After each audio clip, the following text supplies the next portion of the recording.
स्वागत है आप सभी का विद्या क्रिएटर्स में। आज हिंदी साहित्य की दूसरी क्लास है। पहली क्लास में हम लोगों ने देखा था कि भारत में हिंदी साहित्य के इतिहास लेखन की परंपरा क्या क्या थी। इसको हम लोगों ने समझा था आचार्य रामचंद्र शुक्ल से पूर्व, आचार्य रामचंद्र शुक्ल का युग और आचार्य रामचंद्र शुक्ल के बाद के युग में इसको बांटा था। तो आचार्य रामचंद्र शुक्ल के पहले जो इतिहास लिखा गया था उसमें वो स्पष्टता नहीं थी, वो वैज्ञानिक दृष्टिकोण नहीं था। इसीलिए आचार्य रामचंद्र शुक्ल का इतना महत्व है हिंदी साहित्य के इतिहास में। क्या कमियां थी आचार्य रामचंद्र शुक्ल के पूर्व? आचार्य शुक्ल से पूर्व लिखे गए इतिहास की कमियां, क्या क्या ऐसी कमियां थी जिसके कारण आचार्य रामचंद्र शुक्ल का इतना इंपॉर्टेंस बढ़ता हुआ हमको दिखाई देता है, इस पे हम नजर डालते हैं। ठीक है, तो सबसे पहली जो कमी थी कि ये जो पहले के इतिहास थे, ये इतिहास केवल कवियों के वर्णन तक सीमित थे। यानी कवियों के बारे में बता दिया कि वो कहां पैदा हुए, उन्होंने कौन कौन सी रचनाएं लिखी। न तो युगीन परिस्थितियों का विश्लेषण किया गया, न किसी वैज्ञानिक दृष्टि से किसी चीज को करने की कोशिश की गई। यही सबसे बड़ी कमी थी और यहीं पर आचार्य शुक्ल जैसे युग प्रवर्तक व्यक्तित्व का आगमन होता है। आचार्य शुक्ल जो है युग प्रवर्तक माने जाते हैं। युग प्रवर्तक वो इसलिए माने जाते हैं क्योंकि आचार्य शुक्ल की इतिहास लेखन की दृष्टि या हिंदी साहित्य को देखने की जो दृष्टिकोण था वो बिल्कुल ही अलग था। अपने पहले के या अपने समकालीन सारे लोगों से बिल्कुल अलग दृष्टिकोण उनका था। इनका दृष्टिकोण की जो विशेषताएं थी उसको सबसे पहले हम जानेंगे, तब इस बात को समझेंगे। विशेषताएं क्या हैं इनकी आचार्य शुक्ल की? इनकी सबसे प्रमुख और पहली विशेषता है कि ये युगीन परिस्थितियों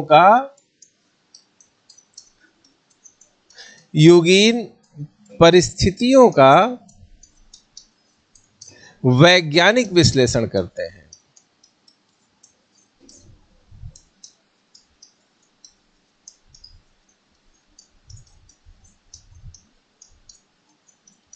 यानी कि केवल रचनाकार की रचना तक सीमित नहीं रहते हैं, वो ये बताने की कोशिश करते हैं कि अगर रचनाकार ने ये रचना की है तो इसका क्या कारण रहा है, क्यों ऐसा वो क्यों करते हैं। क्योंकि साहित्य के इतिहास को वो जनता की चित्रवृत्ति तथा इन चित्त वृत्तियों में आने वाले बदलाव से जोड़ते हैं।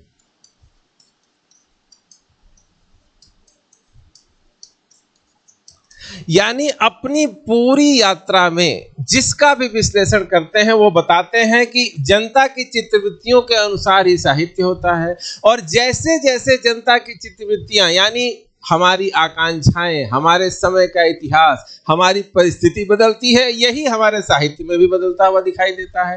तो युगीन परिस्थितियों का वैज्ञानिक विश्लेषण करते हैं। हर एक तथ्य को वैज्ञानिक विश्लेषण करने के कारण हर निष्कर्ष को साक्ष्य द्वारा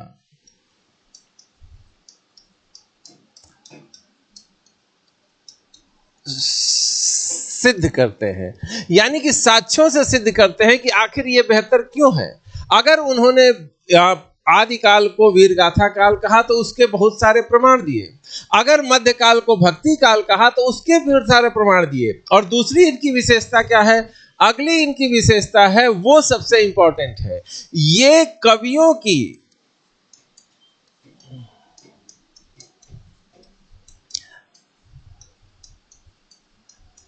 रचनाओं पर अधिक ध्यान देते हैं।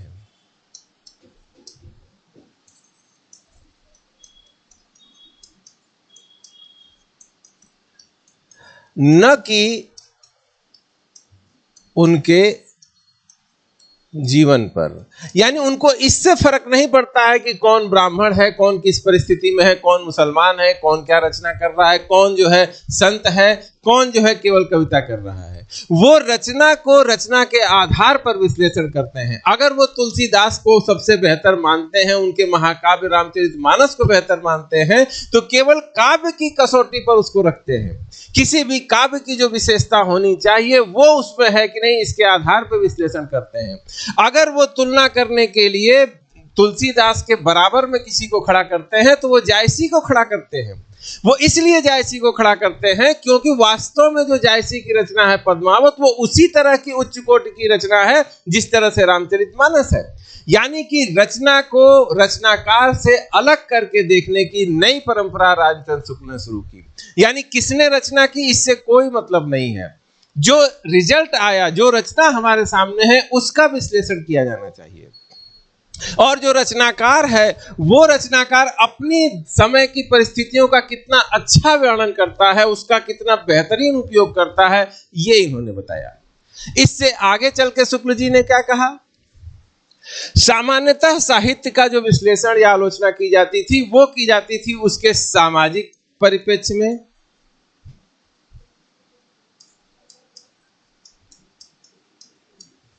सामाजिक उपयोगिता को लेकर,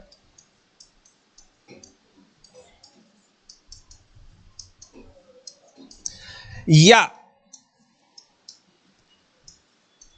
उसकी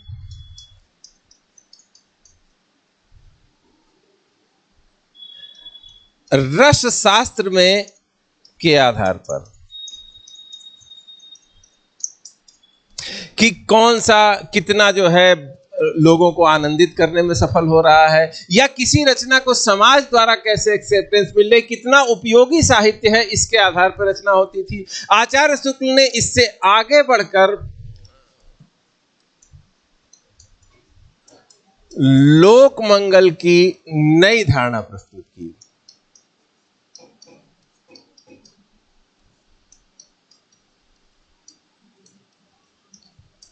इसमें इन्होंने सामाजिक जो उसकी उपयोगिता है, यानी रचना की सामाजिक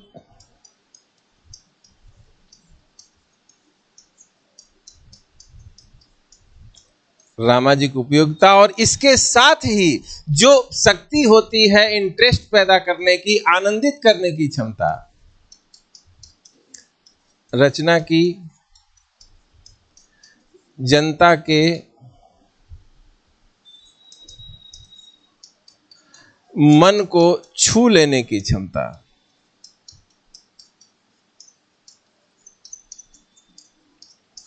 दोनों को मिलाकर लोक मंगल की नई धारणा प्रस्तुत की। आचार्य शुक्ल का कहना था कि अगर किसी रचना में केवल उपदेश ही उपदेश होगा तो उसको भी साहित्यिक रचना नहीं मानना चाहिए।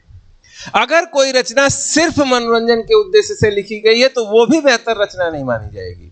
बेहतर रचना कौन सी है, जिसमें लोक मंगल की कामना की गई हो, और लोक का मंगल कौन करेगा, जिसका सामाजिक उद्देश्य भी हो और साथ ही साथ रचना मन को भी छूने की बात हो।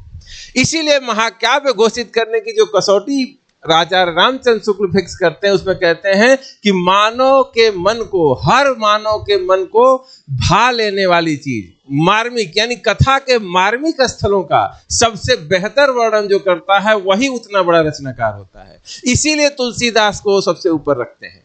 क्यों? क्योंकि अगर एक बच्चे का वर्णन तुलसीदास ने अपने रामचरितमानस में किया है तो वो वर्णन ऐसा किया है कि हर एक व्यक्ति को उसमें अपने बच्चे की छवि दिखाई देती है। इसके अलावा अगर राम जो है अयोध्या छोड़ के वन के गमन कर रहे हैं तो किस प्रकार अयोध्या के लोगों की सोच है, इसका वर्णन कितना बेहतर किया है उन्होंने। इसी आधार पर वो कहते हैं क्योंकि हर एक मनुष्य की अंदर की भावनाएं एक जैसी होती हैं, तो कुछ ऐसे शास्त्र हैं, कुछ ऐसे आनंद प्रदान करने वाली चीजें हैं जो हर एक व्यक्ति को अच्छी लगती हैं, उसके मर्म को छूने का प्रयास करती हैं। तो कथा के मार्मिक स्थलों का जो सबसे अच्छा वर्णन करेगा वही सबसे महान कवि माना जाएगा।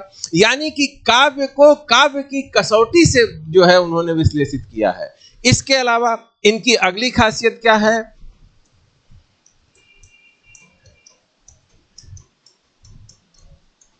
हिंदी साहित्य के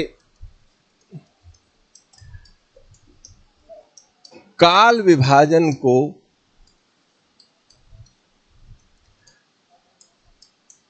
लगभग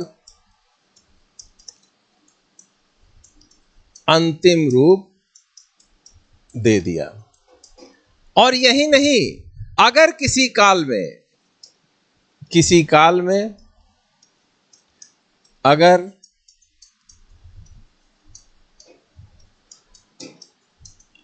अलग अलग धाराएं हैं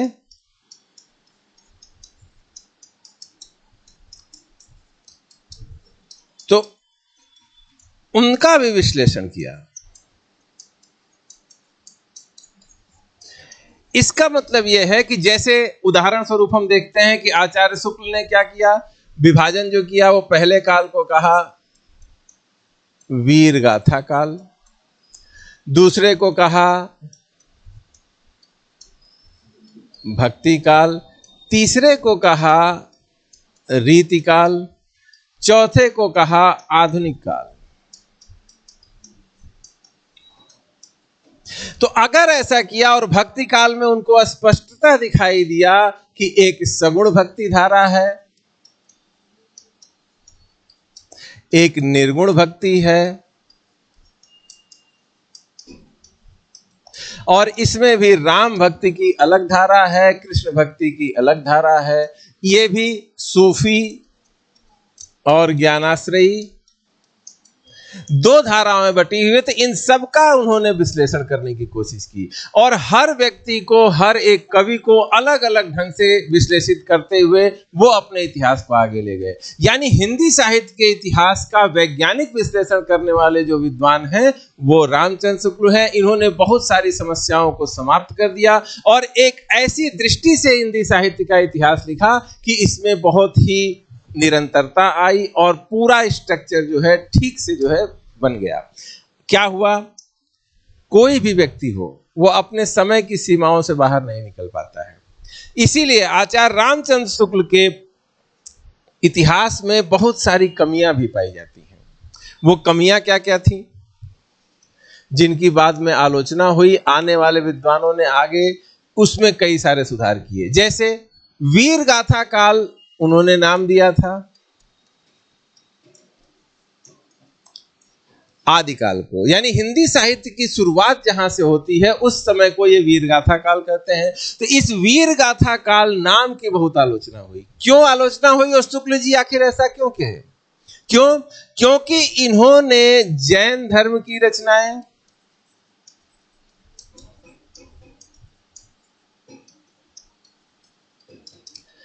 और नाथ साहित्य, सिद्ध साहित्य, इसको साहित्य माना ही नहीं। इसको कहा कि ये बहुत अनगढ़ है। सिद्ध साहित्य को कहा कि ये भी जो है चलताऊ बातें इसमें लिखी हुई हैं। जैन धर्म की जो रचनाएं थी इनको उन्होंने धार्मिक कह के रिजेक्ट कर दिया। तो इस काल में केवल रासो काव्य इनको दिखे जो इनको काव्य जैसा दिखा, जबकि आने वाले जो विचारक हैं जैसे हजारी प्रसाद द्विवेदी, उन्होंने इस बात को साबित करके दिखाया कि नाथ साहित्य ही भक्ति काल की संत काव्य परंपरा की शुरुआत है। और नाथों ने गोरखनाथ की जो बहुत सारी वानियां हैं उसमें पर्याप्त साहित्यिक तत्व हैं, इनका वो विश्लेषण नहीं कर पाए।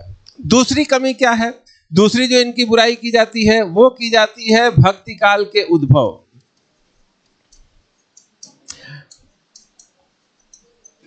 उद्भव का कारण, भक्ति काल के उद्भव का आचार्य शुक्ल ने कारण दिया कि उस समय जो है मुस्लिम आक्रमण हो रहे थे और जो हिंदू राजा महाराजा थे वो लगातार हार की तरफ बढ़ रहे थे। तो एक पराजित और हतधर्म जाति कहां जाएगी, उसको भगवान की शक्ति और भगवान की शरण के में जाने के अलावा कोई चारा ही नहीं था। इसीलिए जो भारतीय मनीषा थी वो जो है भक्ति की तरफ झुक गई। लेकिन ऐसा नहीं था। हजारी प्रसाद द्विवेदी ने यह सिद्ध करके दिखाया कि जो हिंदी साहित्य का भक्ति काल में रचना काल है वो अगर इस्लाम भारत में नहीं भी आया होता तो 12 आना वैसा ही होता जैसा कि वो आज हुआ। यानी इस्लाम के आने का केवल गुणात्मक महत्व है, न कि जो है इस्लाम के आने के कारण और हार या हतदर्प जाति के कारण जो है भक्ति काल का उद्भव हुआ, भक्ति की रचनाएं लिखी गई। हजारी प्रसाद द्विवेदी कहते हैं कि इतने उल्लास से भरी हुई रचनाएं हारी हुई जाति की कैसे हो सकती हैं। और इसी काल में हिंदू राजा हर समय संघर्ष में भी लगे हुए थे, उनका पराजय भी ऐसा नहीं हुआ था। और छोटे स्तर पे अगर देखें तो समाज में जो धर्म के आधार पे विभाजन था, बादशाह भले ही कोई दूसरा हो, लेकिन उसके सेनापति और बड़ी बड़ी पोस्टों पे सारे लोग काम भी कर रहे थे, सूबेदार हुआ करते थे, उस समय मनसबदार हुआ करते थे हिंदू। तो ये चीजें जो है नहीं मानी जा सकती हैं, इसको भी इनको रिजेक्ट कर दिया गया। इनकी तीसरी जो सबसे बड़ी कमी थी कि आधुनिक काल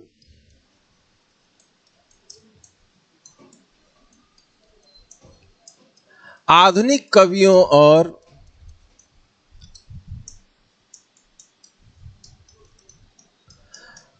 रचनाकारों के साथ ये न्याय नहीं कर सके। इनकी साहित्यिक दृष्टि जो थी वो भक्तिकाल, तुलसी, सूर, जायसी इन लोगों के द्वारा लिखी से प्रशिक्षित हुई थी। इसीलिए आधुनिक युग में जो खड़ी बोली में कविताएं लिखी जा रही थी उनके साथ ये न्याय नहीं कर सके, आधुनिक गद्य के साथ ये न्याय नहीं कर सके। और इसीलिए इनके इतिहास को कंप्लीट इतिहास जो है बाद में नहीं माना गया। क्यों? क्योंकि जो आधुनिक समय में रचनाएं हो रही थी, निराला है, जयशंकर प्रसाद हैं, प्रेमचंद हैं, इनका भी साहित्यिक महत्व है। ये भी जो है उतने ही महत्वपूर्ण जो है रचनाकार हैं जितने तुलसी, सूर और जो है जायसी हैं।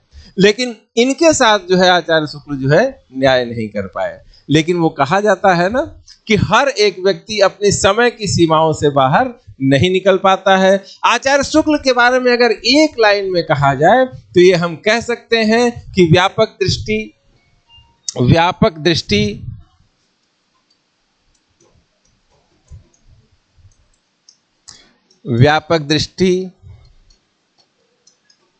गहन अनुसंधान, संतुलित और वैज्ञानिक विश्लेषण शैली, संतुलित और वैज्ञानिक विश्लेषण शैली, धार्मिक मूल्यों का विश्लेषण,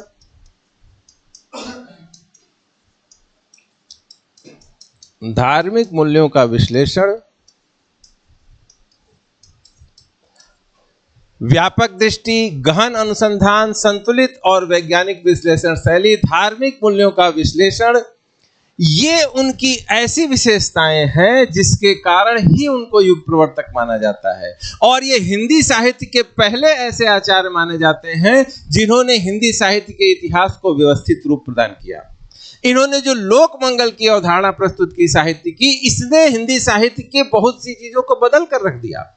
भले ही इन्होंने कबीर को उतना महत्व नहीं दिया, उनकी काव्यात्मक क्षमता को जो है पहचानने में असफल रहे, लेकिन जायसी और तुलसीदास की पहचान भारत के लोगों से हिंदी साहित्य में कराने वाले सबसे बड़े प्रणेता जो है आचार्य रामचंद्र शुक्ल है। इसीलिए नई दृष्टिकोण के कारण, वैज्ञानिक ढंग से विश्लेषण करने के कारण आचार्य रामचंद्र शुक्ल का हिंदी साहित्य के इतिहास में, हिंदी आलोचना के इतिहास में बहुत ही महत्वपूर्ण स्थान रहा है। अब शुक्लोत्तर युग के बारे में हम आपको अपने अगले वीडियो में बताएंगे। तब तक के लिए थैंक यू।